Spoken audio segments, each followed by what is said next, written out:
नमस्कार, मैं हूँ सारिका पंकज और आज क्या है, रविवार है और आज मैं लेकर आती हूँ कालजयी कहानियाँ। कालजयी कहानियों की श्रृंखला में आज मैं आपके लिए कहानी लेकर आई हूँ दहलीज, जिसे लिखा है निर्मल वर्मा ने। पिछली रात रूनी को लगा कि इतने बरसों बाद कोई पुराना सपना जैसे धीमी कदमों से उसके पास चला आया है। वही बंगला था, अलग कोने में पत्तों से घिरा हुआ। वो धीरे धीरे फाटक के भीतर घुसी है। मौन की अथाह गहराई में लौंड डूबा है। शुरू मार्च की बसंती हवा घास को सिहरा सिहरा कर सहला जाती है। बहुत बरसों पहले के एक रिकॉर्ड की धुन छतरी के नीचे से आ रही है। ताश के पत्ते घास पर बिखरे हैं। लगता है जैसे शम्मी भाई अभी खिलखिला कर हंस देंगे और आपा बरसों पहले जिनका नाम जेली था, बंगले के पिछवाड़े क्यारियों को खोदती हुई पूछेंगी, रूनी जरा मेरे हाथों को तो देख, कितने लाल हो गए हैं। इतने बरसों बाद रूनी को लगा कि वो बंगले के सामने खड़ी है और सब कुछ वैसा ही है जैसा कभी बरसों पहले मार्च के एक दिन की तरह था। कुछ भी नहीं बदला। वही बंगला, मार्च की खुश्क गर्म हवा साएं साएं करती चली जा रही है। सूनी सी दोपहर को पर्दे के रिंग धीमे धीमे खनखना जाते हैं और वो घास पर लेटी है। बस अब अगर मैं मर जाऊं, उसने उस घड़ी सोचा था। लेकिन वो दोपहर ऐसी नहीं थी कि केवल चाहने भर से कोई मर जाता। लॉन के कोने में 3 पेड़ों का झुरमुट था। ऊपर की फुनगियां एक दूसरे से बार बार उलझ जाती थी। हवा चलने से उनके बीच आकाश की नीली फांक कभी मुंद जाती थी, कभी खुल जाती थी। बंगले की छत पर लगे एरियल पोल के तार को तो देखो तो घास पर लेटकर अधमुंदी आंखों से रूनी ऐसे ही देखती है तो लगता है कि कैसे वो हिल रहा है हौले हौले। अनझिप आंखों से देखो, पलक बिल्कुल न मूंदो, चाहे आंखों में आंसू भर जाएं तो भी। रूनी तो ऐसे ही देखती है तो लगता है जैसे तार बीच में से कटता जा रहा है और 2 कटे हुए तारों के बीच आकाश की नीली फांक आंसू की सतह पर हल्के हल्के तैरने लगती है। हर शनिवार की प्रतीक्षा हफ्ते भर की जाती है। वो जेली को अपने स्टाम्प एल्बम के पन्ने खोलकर दिखलाती है और जेली अपनी किताब से आंखें उठाकर पूछती है, अर्जेंटीना कहाँ है? सुमात्रा कहाँ है? ये जेली के प्रश्नों के पीछे फैली हुई असीम दूरियों के धूमिल छोर पर आ खड़ी होती है। हर रोज नए नए देशों के टिकटों से एल्बम के पन्ने भरते जाते हैं और जब शनिवार की दोपहर को शम्मी भाई हॉस्टल से आते हैं तो जेली कुर्सी से उठ खड़ी होती है। उसकी आंखों में एक घुली घुली सी ज्योति निखर आती है और वो रूनी के कंधे झंझोर कर कहती है, जा जरा भीतर से ग्रामोफोन तो ले आ। रूनी क्षण भर रुकती है और वो जाए या नहीं खड़ी रहे। जेली उसकी बड़ी बहन है। उसके और जेली के बीच बहुत से वर्षों का सूना लंबा फासला है। उस फासले के दूसरे छोर पर जेली है। शम्मी भाई हैं, वो उन दोनों में से किसी को नहीं छू सकती। वो दोनों उससे अलग जीते हैं। ग्रामोफोन महज एक बहाना है। उसे भेजकर जेली शम्मी भाई के संग अकेली रह जाएगी और तब रूनी घास पर भाग रही है बंगले की तरफ। पीली रोशनी में भीगी घास के तिनकों पर रेंगती हरी गुलाबी धूप और दिल की धड़कन। हवा, दूर की हवा के मटियाले पंख एरियल पोल को सहला जाते हैं। सर सर और गिरती हुई लहरों की तरह झाड़ियां झुक जाती हैं। आंखों से फिसलकर वो बूंद पलकों की छाह में कांपती है, जैसे वो दिल की धड़कन हो जो पानी में उतर आई है। शम्मी भाई जब हॉस्टल से आते हैं तो वो सब उस शाम लॉन के बीचों बीच कैनवास की पैराशूट नुमा छतरी के नीचे बैठते हैं। ग्रामोफोन पुराने जमाने का है। शम्मी भाई हर रिकॉर्ड के बाद चाबी देते हैं उसमें। जेली सुई बदलती है और वो रूनी चुपचाप चाय पीती रहती है। जब कभी हवा का कोई तेज झोंका आता है तो छतरी धीरे धीरे डोलने लगती है। उसकी छाया चाय के बर्तनों, टिकोजी और जेली की सुनहरी बालों को हल्के से बुहार जाती है और रूनी को लगता है कि किसी दिन हवा का इतना जबरदस्त झोंका आएगा कि छतरी धड़ाम से नीचे आ गिरेगी और वो तीनों उसके नीचे दब मरेंगे।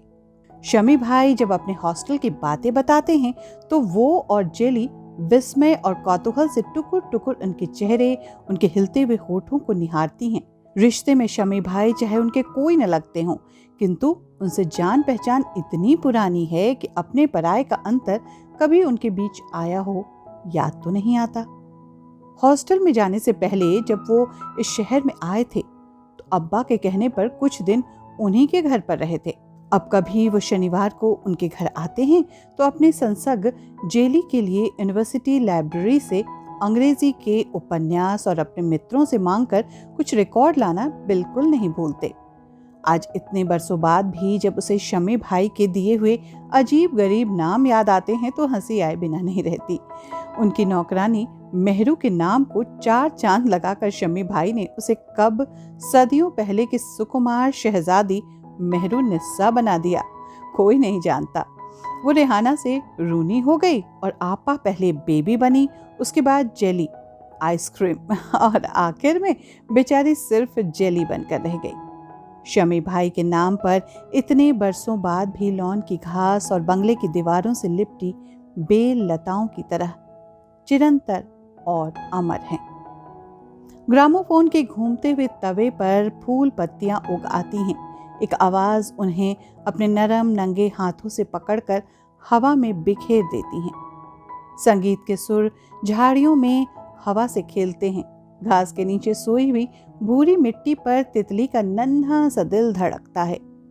मिट्टी और घास के बीच हवा का घोंसला कांपता है और ताश के पत्तों पर जेली और शमी भाई के सिर झुकते हैं, उठते हैं, मानो वो दोनों 4 आंखों से घिरी सांवली झील में एक दूसरे की छायाएं देख रहे हों। और शमी भाई जो बात कहते हैं उस पर विश्वास करना न करना कोई माने नहीं रखता। उनके सामने जैसे सब कुछ छूट जाता है, सब कुछ खो जाता है। और कुछ ऐसी चीजें हैं जो चुप रहती हैं और जिन्हें जब रूनी रात को सोने से पहले सोचती है तो लगता है कि कहीं एक गहरा धुंधला सा गड्ढा है जिसके भीतर वो फिसलते फिसलते बच जाती है और नहीं गिरती है तो मोह रह जाता है न गिरने का। और जेली पर रोना आता है, गुस्सा आता है। जेली में क्या कुछ है कि शमी भाई जो उसमें देखते हैं वो रूनी में नहीं देखते।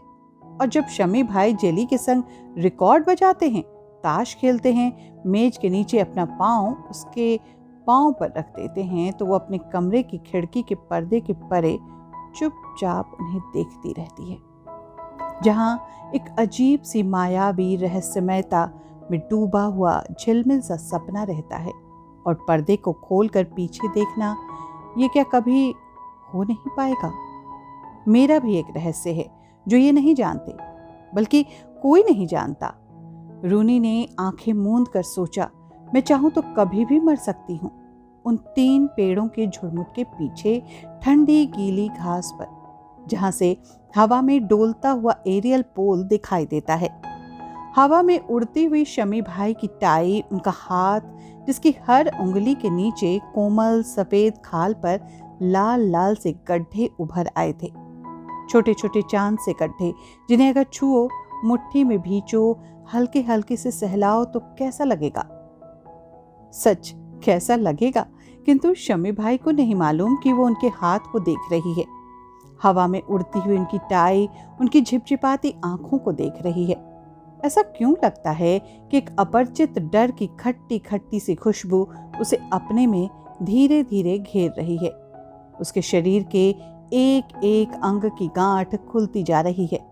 मन रुक जाता है और लगता है कि लॉन से बाहर निकलकर वो धरती के अंतिम छोर तक आ गई है और उसके परे केवल दिल की धड़कन है, जिसे सुनकर उसका सिर चकराने लगता है। क्या उसके संग ही ये होता है या जेली के संग भी ऐसा ही होता है? तुम्हारी एल्बम कहाँ है? शमी भाई धीरे से उसके सामने आकर खड़े हो गए। उसने घबरा कर शमी भाई की ओर देखा। वो मुस्कुरा रहे थे। जानती हो इसमें क्या है? शमी भाई ने उसके कंधे पर हाथ रख दिया। रूनी का दिल धौंकने की तरह धड़कने लगा। शायद शमी भाई वही बात कहने वाले हैं जिसे वो अकेले में रात को सोने से पहले कई बार मन ही मन सोच चुकी है।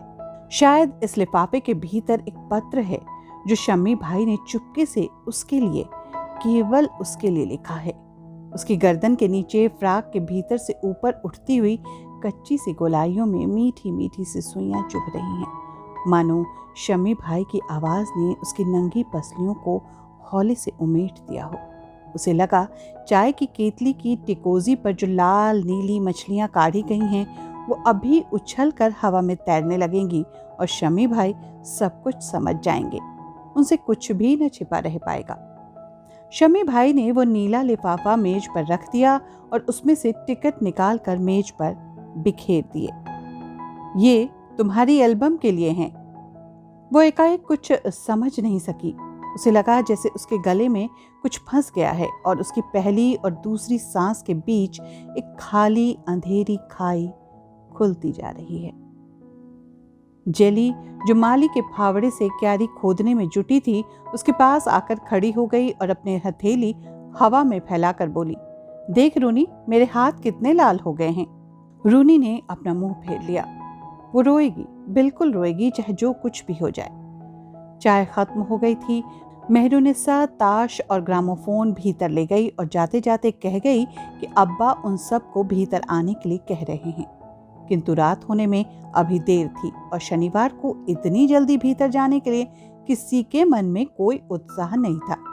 शमी भाई ने सुझाव दिया कि वे कुछ देर के लिए वाटर रिजर्वायर तक घूमने चलेंगे। उस प्रस्ताव पर किसी को कोई आपत्ति भी नहीं थी और वो कुछ ही मिनटों में बंगले की सीमा पार करके मैदान की ऊबड़ खाबड़ जमीन पर चलने लगे। चारों ओर दूर दूर तक भूरी सूखी मिट्टी के ऊंचे नीचे टीलों और ढूंहों के बीच बेरों की झाड़ियां थी। छोटी छोटी चट्टानों के बीच सूखी घास उग आई थी।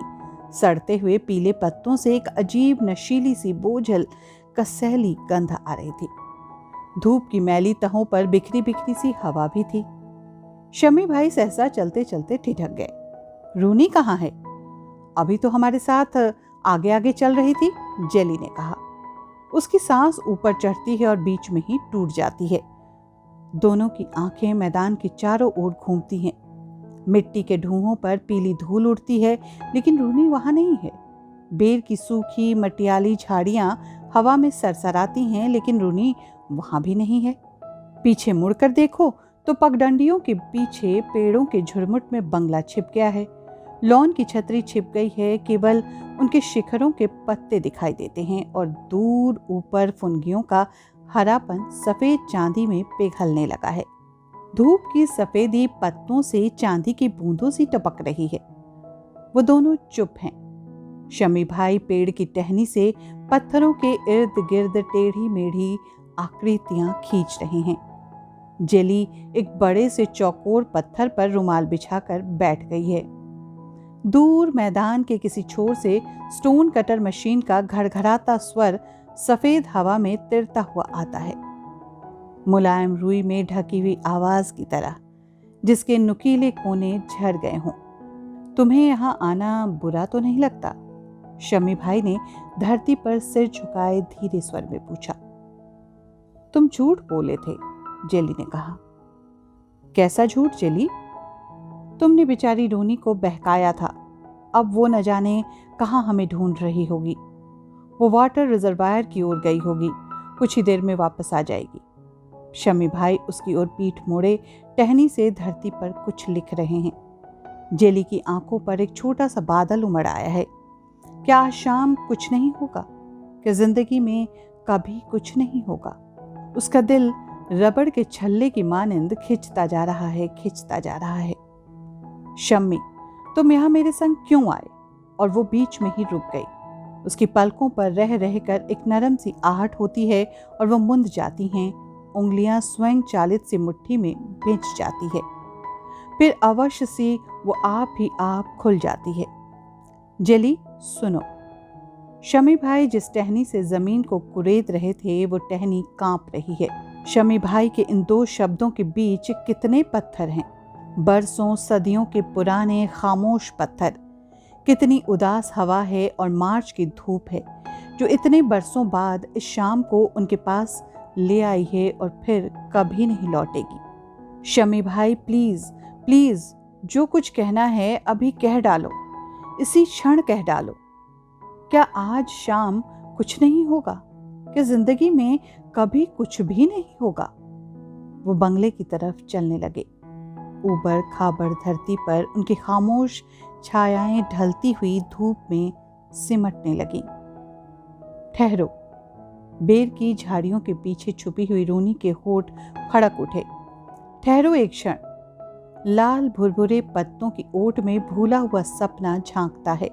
गुनगुनी सी सफेद हवा, मार्च की पीली धूप, बहुत दिन पहले सुने हुए रिकॉर्ड की जानी पहचानी ट्यून जो चारों ओर फैली घास के तिनकों पर बिछल गई है। सब कुछ इन दो शब्दों पर थिर हो गया है जिन्हें शम्मी भाई ने टहनी से धूल कुरेदते हुए धरती पर लिख दिया था। Jelly love. जेली ने उन शब्दों को नहीं देखा। इतने बरसों बाद आज भी जेली को नहीं मालूम कि उस शाम शमी भाई ने कांपती टहनी से जेली के पैरों के पास क्या लिख दिया था। आज इतने लंबे अरसे बाद समय की धूल इन शब्दों पर जम गई है। शमी भाई, वो और जेली तीनों एक दूसरे से दूर दुनिया के अलग अलग कोनों में चले गए हैं, किंतु आज भी रूनी को लगता है कि मार्च की उस शाम की तरह वो बेर की झाड़ियों के पीछे छिपी खड़ी है।